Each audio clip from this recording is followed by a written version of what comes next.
Howdy y'all, Joe Hills here, recording as I always do in Nashville, Tennessee, and today on the Hermitcraft server, we are going to go to the mall, because I have heard that we have sold a ton of dirt. Our good friend Scar, who's always a good time to pal around with, has informed me that his many terraforming projects have indeed depleted our shop stock. So we need to go ahead and, capture whatever wealth we have been paid, and figure out how we want to go ahead with advancing the replenishment of said dirt. Now, of course, being a master of the mall, I know exactly where my shop is. We got two shops here, actually. We have our cobble shop, which nobody's buying from. That's kind of a disappointment, but, what do you expect from Cobble? I'm actually really short on feathers, too. That's most unfortunate. But if we come over here to Dirt Cheap, an at Joe Hills venture, we sell dirt stacks for 1 egg each. Looks like we've sold, wow, quite a few dirt stacks. And we've made 1 diamond selling eggs. So I guess Scar ran out of eggs before he could buy all the dirt. We are in pretty good shape. Why did I leave an anvil here? I might need that later to rename things. But core concept, though, we have a lot of eggs here and very, very few dirt stacks. I might as well just go ahead and start pulling all this out, hadn't I? Or mightn't I? Time skip. Well, as you can see, I have taken all of these eggs and I've offloaded them from these chests into the shulker boxes here. This is exactly what I need to do moving forward.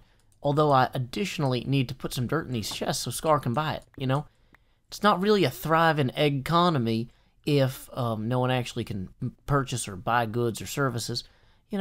It's a gentle little simple shop. It's a place where people can buy and sell dirt for eggs, but it's mine. And I'm pretty happy with it.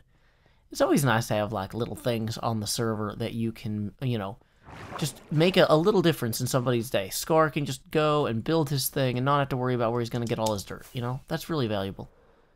Well, guys, we are at the Concorp Golf Course. I was thinking, how am I going to spend this single diamond that Scar gave me immediately rather than investing it in the future? And I realized I really wanted to play with this driving range here. See if I could get a better distance, a long-distance shot on this driving range. But I realized, apparently, after rereading the rules, the 32 diamonds I paid for my membership covers the 1 per entry distance thing here. So everybody else, in order to enter the long-distance contest, has to spend 1 diamond per entry. But I don't, because I've prepaid, apparently. So that's nice. So now I get to hang out and golf and relax after a long day of stocking dirt and removing eggs, and I don't even have to pay extra. That's one of the things I like about, having a zoo membership or a, whoa. That was actually a really good throw. Let's see what the distance is on it. These guys are at 279. Wow. That's ludicrously good. I think I'm in 2nd place. Really? Am I in 2nd place? No way. Okay, well, if I'm in 2nd place, then I should be able to redo that. I should be able to do that more than once, right? That should be something I'm good enough to do as I throw an ender pearl directly into the ground. 277 was what we got on our first throw. That seems suspiciously far, comparable to Scar. Anytime you're doing something just as well as Scar does it, maybe 2 meters less, you gotta kind of wonder, did I just get lucky that time? Because he seemed to be consistently throwing 279. And, whoa. Okay, so, well, that time we're definitely not at 277. Let's go ahead and put a marker down here, of which... Joe, are you here? What? Joe, are you here? Yeah, I think Cub, is that you? Yeah, I'm out at the driving range. I'm at 3 something. No, that would be impossible. I'm at 254. Okay, I'm at the driving range as well. I'm here for our meeting, man. Here for our meeting. Oh, was that now? Yeah, let me just throw another pearl back real quick. I'm getting in the habit of, when I was a kid, I remember everybody was always like, you can't eat at the computer, because you might spill something. And I've gotten pretty good at eating at the computer anyway now that I'm an adult. But in Minecraft, I'll try to eat with the ender pearl in my offhand, And I'm still not adult enough to eat with an ender pearl, apparently. I often throw them in haste. Oh yeah, you gotta be careful. But I've seen you've been out here playing quite a bit out here. You've been practicing. You've been improving, I assume. Oh, yeah. One of my throws was almost comparable to Scar. I got a 279. That's really good, man. That's really good. Really good. Anything above 250 is like exceptional. Oh. Really, really good throw. Well, that's great because my bad throw was above 250, so I'm feeling pretty good now. Oh, wow. Man, Joe Hills. Yeah. Pro golfer right now. That's the Man, Joe Hills awesome. difference. Yeah, we need a Minecraft PGA tour or something. Yeah. I've been thinking about putting together a Ryder Cup or some other type of tournament. You know, we had a tournament earlier, but that was when it was only 9 holes. So we got to have another tournament soon. Yeah, I'll definitely keep an eye out for that. I played the back nine the other day, and I tried to do an episode while I played it, and I ended up doing neither well, much like eating while holding an ender pearl. So I'm going to have to go replay the course and re-talk about politics at the dinner table, but not do them at the same time. That was too much. Yeah. Yeah, it can be tough to do both at the same time because you got to focus on the mechanics and then you have to, focus on where to throw and how high, and yeah, while talking it's rather challenging. Oh, sure. Yeah, so but Joe, what do you want to meet about? Yeah. Yeah. So I wanted to talk about the dirt shop. Oh, yeah, I'm loving it. Dirt cheap. Yeah, dirt cheap. Mm-hmm. So as you know, at least I hope you know, Scar has been a big fan of the shop for a long time. Oh, yeah, he's my best customer. Yeah. I mean, he's the best at everything, but he's also my best customer, so who can be surprised there? I agree. So he actually loves the shop so much that we would actually like to ask you if you would consider allowing Concorp to purchase the dirt cheap shop for some diamonds. You're welcome to keep talking, but I'm not sure what that would look like. Like what would that look like? Basically, we would be buying you out. Basically, we'd be putting down a lump sum payment, bunch of diamonds for you. Okay. Well, and we would take over dirt cheap and run the shop ourselves. Maybe redecorate a little bit.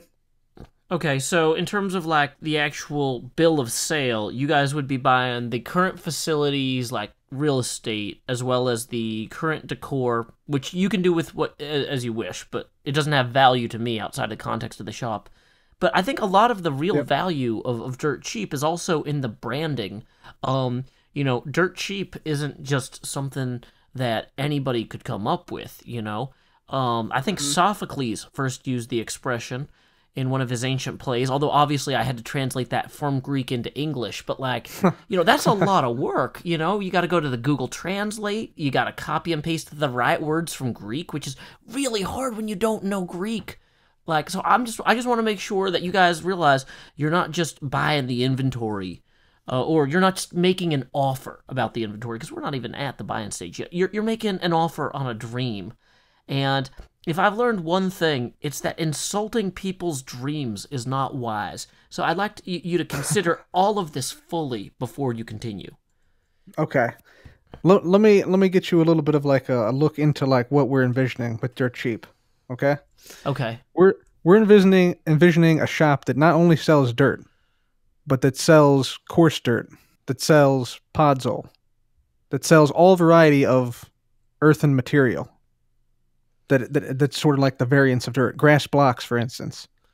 We're looking to really take Dirt Cheap and sort of take it to the next level by adding the Concorp brand and adding value on top of what Dirt Cheap has already accomplished. That's what our dream is. That's why we want to buy the shop.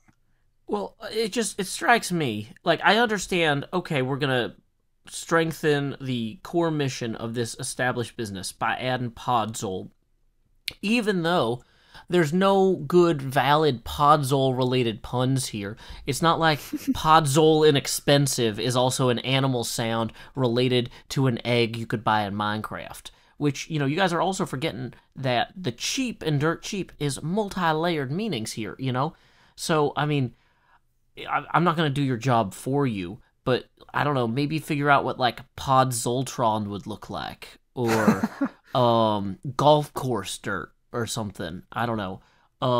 There's gonna be portmanteaus here and wordplay that you need to explore if you want the customers of Dirt Cheap to really stick with the brand moving forward. And on top of that, talking about extending the brand by affiliating it with Concorp. You know, when Microsoft bought Minecraft, they didn't start calling it Microsoft Minecraft. Although they did name one of the editions Windows 10 edition, and then we all were kind of sad for them. But you know, like Microsoft GitHub is not as good from a branding standpoint as GitHub alone is. I'm just saying, True. you know, you don't see every Whole Foods with a huge Amazon Whole Foods on top of the name of the store, you know? So, Very true. I mean, if you guys wanted to brand it as Concorp's Dirt Cheap, like, I guess you could consider it. But, like, it seems to me like you're buying a unified brand that might have a value outside of its affiliation with your ecosystem that would be undermined through that affiliation. How many people have chosen not to shop at this golf course and buy memberships? Or how many people have chosen not to play here because they don't want to pay Concorp money after your war profiteering efforts? Yeah, I don't know the answer. I don't know the answer. Well, I would be willing to guess at least 8 to 10 because not a lot of memberships got sold, and you guys worked like crazy on this, you know? So maybe you guys should be keeping Dirt, like, you know, yeah, you redo Dirt Cheap, but you don't necessarily have to make it clear that anyone's paying you for it. Yeah, maybe. But, you know, this is the sort of thing that I really should be charging a consulting fee for, you know? So I should just be quiet about how you should run your business and let me hear you say what you have to say about how you want to buy my business. Yeah, I mean, I think just one lump sum payment to you would be the way we would do it. Just one lump of diamonds. One lump of diamonds. How many diamonds are in a lump? I'm thinking about 64, about a stack of diamonds. I was really hoping you would just reply simply some, but okay, 64 is a reasonable starting negotiating stance. If you were to run the business on any sort of profit share percentage, what would that look like? How much of a cut to the upfront lump sum would you be offering in exchange for a percentage of future profits? How much? So you're saying if we wanted to cut you in at, let's say, like 50%, right? Oh, well, that's way higher than I was thinking. Let's change night to day real quick. I don't negotiate after hours. It's not a good tactic. People get tired. They make bad decisions. Okay, I'm fully rested now. Yeah. You know, so if you guys are going to be doing all this effort to run and maintain the store, what if 1 out of every 8 diamonds you made, you dropped in my mailbox? And so instead of taking 64 diamonds up front, I would take 40 diamonds up front. Now, I'm taking a little bit of a risk there because maybe you never even finish your renovations. Maybe the store doesn't get stocked. Maybe anything could happen. Things fall through. So, you know, yeah, I'm taking a risk up front, but in the long term, the affiliation with the original owner is maintained. So you don't even have to say, hey, this is now a fully owned Concorp venture. You know? Because I'm still receiving some sort of profit share element here. You know? It could still be Joe Hills's an at Joe Hills venture, but it's an at Joe Hills venture that I have sold 7/8 of to Concorp and the entire operation apparatus of. Gotcha. That's an enticing offer. 1 out of every 8 diamonds, and then the payment of 40 diamonds. Would you consider 1 out of every 8 diamonds and then 32 diamonds as the lump sum? Well, that would require you guys move in 32 times 8 diamonds to offset that. And I'm not sure how much dirt is going to move through the store that is actually going to be paid for in diamonds, because if my number one customer was Scar, and he's just going to kind of skim the dirt out, you know, I feel like it's a little bit risky for me to take 32 up front. Okay. I'd be willing to go down to 38. 38? That's pretty steep. Well, I I don't mean, know. you know, you guys clearly have a vision here where you're planning to make a lot of diamonds off this store. That's true. That's true. We gave you let you have the name, Dirt Cheap name, and we rebranded the store as something else. So you would retain full ownership rights of the name, of the Dirt Cheap name. Well, but see, at that point, why would I even bother selling the store to you, you know? I mean, it seems like if you really don't want to give me a profit share, then you could increase the upfront offer to 80 diamonds, and I think we could call it there. Hmm. Hmm. How about 80 diamonds? Would you do 80 diamonds with no profit share? I would do 80 diamonds with no profit share. Deal? Deal. Okay. 80 diamonds it is. 80 diamonds it is. All right. Do you have let a me piece get of some paper stuff here? We can out. actually we'll just take this. I was just gonna give you 80 diamonds Well, I right know here. I need to give you a deed, don't I? Yeah, that's true. Do need the title. That is critical. Let's see, 64 and 20, 16. There we go. Okay, that one. Okay, got the diamonds acquired.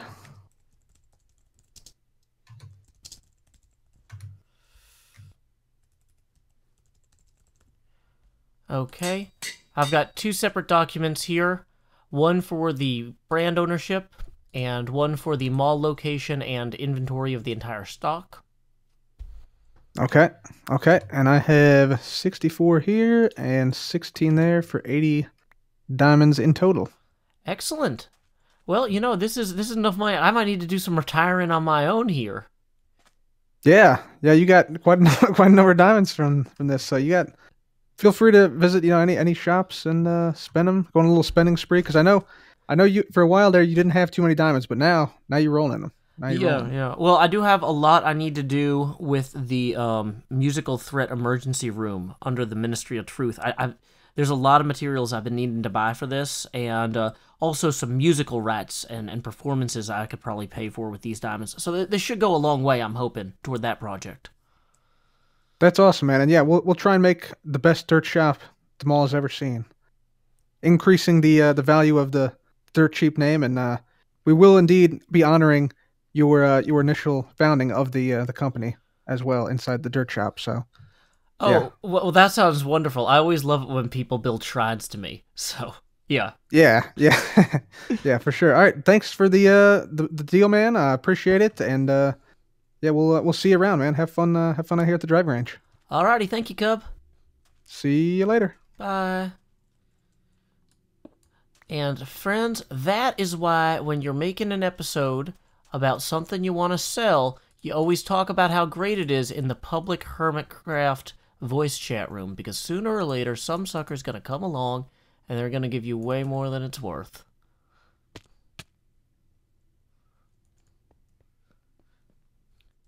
So after that hard day's golf and making 80 diamonds, I probably should send my brother some money toward that music we wanted. Oh, looks like he has actually sent me the data isolinear rod with all of the sick beats that we have been hoping for to follow up on our previous episode. Some of you guys may remember that in the previous episode, Pokemon George Strait got into a fight with me and I had to write a song, and I wrote some lyrics and they were kind of okay. But there's a production step in our musical threat ER. If we just run down here real quick, you'll be able to see all of our production steps. But one of the production steps is like create song. And luckily, if you do all the things before that, and then send off what you have to the person creating the song, here we go. So we, identified opening statements, did the verse structure, write lyrics, produce song. So I sent my brother everything we had, my notes, everything basically, and he has sent this back to us. We can just go ahead and hit this and see how it sounds. Folks say to be the very best, you gotta travel across the land. But I'm happy here at pretty good. Just out walking with my friends. So you can fly from coast to coast for all the antics events. But my destiny's here in Tennessee, my Pokedex in hand. You run your laps chasing licky tongues in Providence, and you arc your throws for Electabuzz in St. Louis. But when you're lost in Boston seeking Pokestops, boo-hoo, we'll all still be spinning them up on Rocket Top. It's true. Well, you can race to catch 'em all and fall flat on your face. We'll hatch our Togepi's here in Tennessee at our own predestined pace.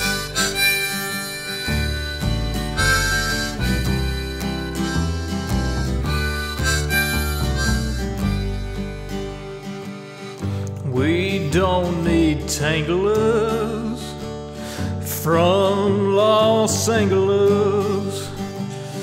If you're there chasing Charizard, you're making your life way too hard.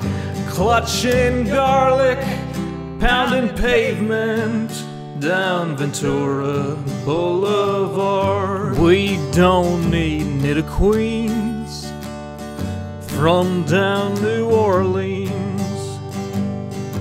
I hate to rain on Solo U, but parades need a willing crew.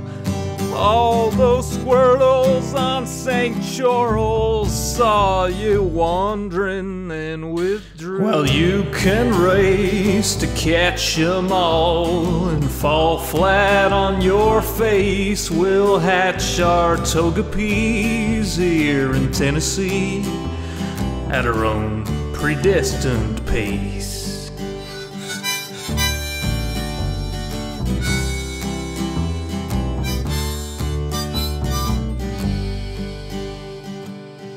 We don't need Lapras from Minneapolis or Polipers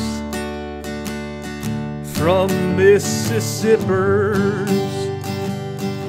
There's enough Weedles on Montego. We could evolve a swarm of Beedrill. There's enough Snubble down to Shovel.